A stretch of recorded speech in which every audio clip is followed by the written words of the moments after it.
Assalamualaikum semua, saya Uma Hanifa Nuraili, mahasiswa psikologi dari Fakultas Psikologi dan Kesehatan UIN Sunan Ampel, Surabaya. Di video kali ini, kita akan sedikit membahas tentang bagaimana dampak COVID-19 pada masyarakat yang ada di dunia, terutama di Indonesia. Saya akan sedikit bercerita tentang negeri ini.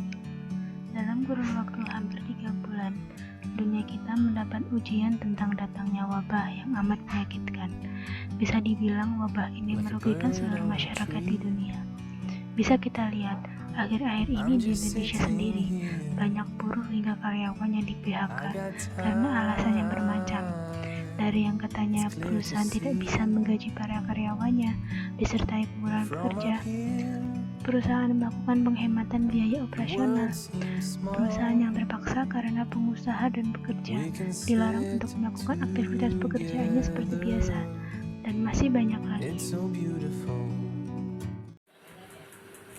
Akibat banyaknya pekerja yang di PHK, tidak sedikit pula yang mengalami stres karena mereka bingung bagaimana cara menghidupi keluarga mereka. Stres karena juga mereka banyak pikiran lain yang harus mereka tangani di tengah pandemik ini. Dan terkadang juga membuat mereka merasa sakit pada fisik mereka. Nah, mengapa stres bisa menimbulkan sakit fisik? Karena kita tahu, stres adalah gangguan mental yang dialami oleh seseorang karena faktor tertentu. Penyakit yang disebabkan oleh adanya stres, depresi, ataupun cemas itu dinamakan psikosomatis. Apa kalian tahu apa itu psikosomatis? Simak video berikut.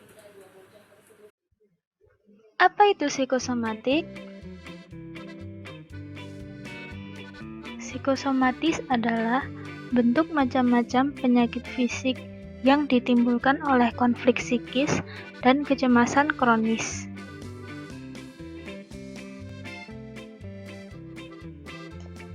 Perasaan yang timbul pada gejala psikosomatis adalah stres dan juga merasa gelisah. Biasanya, orang yang mengalami gejala psikosomatis ia akan merasakan sakit kepala, mual, nyeri bagian tubuh tertentu, dan sesak napas. Psikosomatis muncul akibat depresi pada umumnya, juga disebabkan oleh kecemasan dan adanya permusuhan antara kedua belah pihak atau lebih. Biasanya, penderita akan datang ke dokter dengan keluhan-keluhan yang didapatinya, seperti nyeri pada bagian tubuh tertentu, mual, muntah, kembung, kulit gatal, kesemutan, sakit kepala, sampai sesak napas. Namun, dokter tidak mendapatkan penyakit atau diagnosa tertentu tentang keluhan-keluhan yang dialaminya.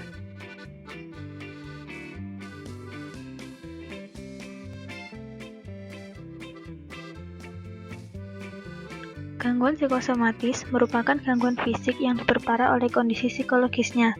Karena stres misalnya, stres kan menjadi stresor bagi tubuh dan akan menyerang pada organ terlemah diri kita, yang menyebabkan seakan-akan kita sedang sakit, padahal itu adalah gangguan dari psikologis diri kita. Nah, bagaimana cara kita menghadapi psikosomatis yang bisa dikatakan mereka menyerang hampir semua orang yang mengalami gejala-gejala yang sudah disebutkan tadi. Hal yang paling mudah kita lakukan tanpa harus keluar rumah adalah berpikir positif. Dengan berpikir positif, kita lebih bisa menentukan apa yang harus kita lakukan di tengah pandemi ini tanpa harus keluar rumah, tetapi tetap bisa menghidupi keluarga. Yang kedua adalah meditasi. Dengan olahraga ini, kita bisa lebih tenang dalam melakukan sesuatu. Pikiran kita akan lebih jernih, dan meditasi juga dapat menimbulkan pikiran yang positif. Yang ketiga, tentu saja beribadah kepada Allah, mendekatkan diri kepada Allah, seperti berdoa, bersedekah, dan masih banyak lagi. Sekian video dari saya harap video ini dapat bermanfaat untuk kalian semua. Terima kasih. Wassalamualaikum warahmatullahi wabarakatuh.